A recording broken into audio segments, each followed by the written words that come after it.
Good morning. Welcome to BW Business World. Today we are at 5th HR Excellence Awards 2020. Please help me welcome Kaushik Chakraborty, who is head of HR, Savills India. Welcome, sir. Thank you. Firstly, I must ask you that how was your experience at BW panel today? I think it was really good, and we had a very esteemed panelist. I think the interaction was very good, the audience was participative, and we had some very interesting questions.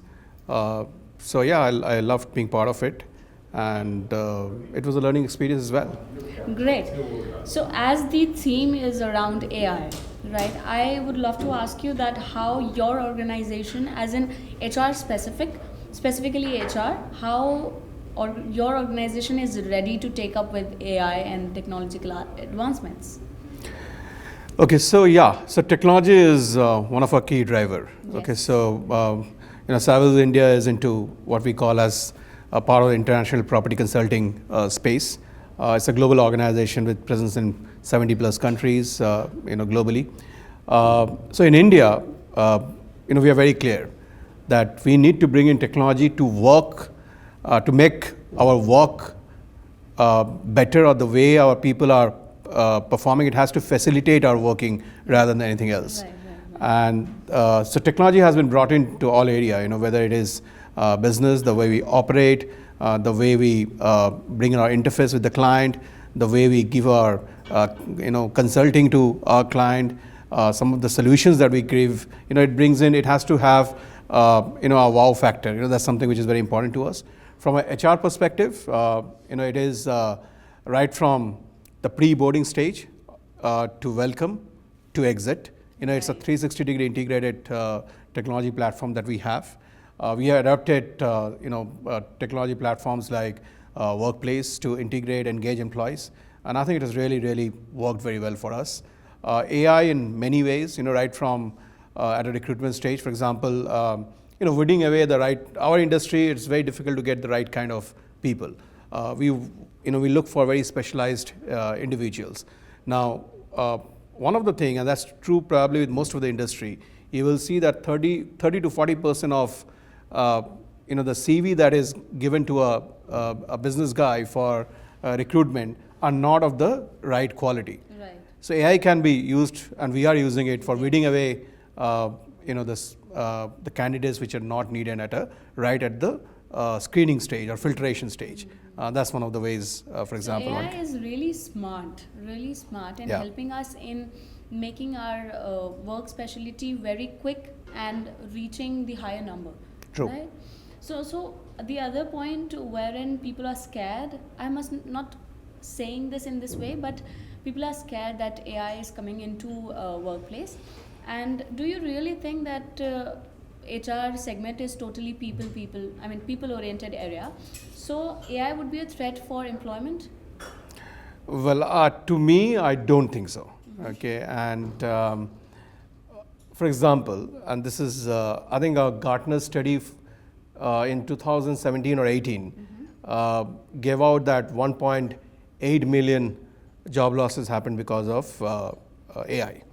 And that became, magnifying. It was magnified Yes. to a very large extent. But the same study also said that AI created 2.3 million jobs. Big number. Yeah, so people really don't talk about it. Right. Now, traditionally, if you have seen over the years, technology has always been, there is new technology coming up, the whole Internet of Things, we have seen every decade has seen a revolution in technology.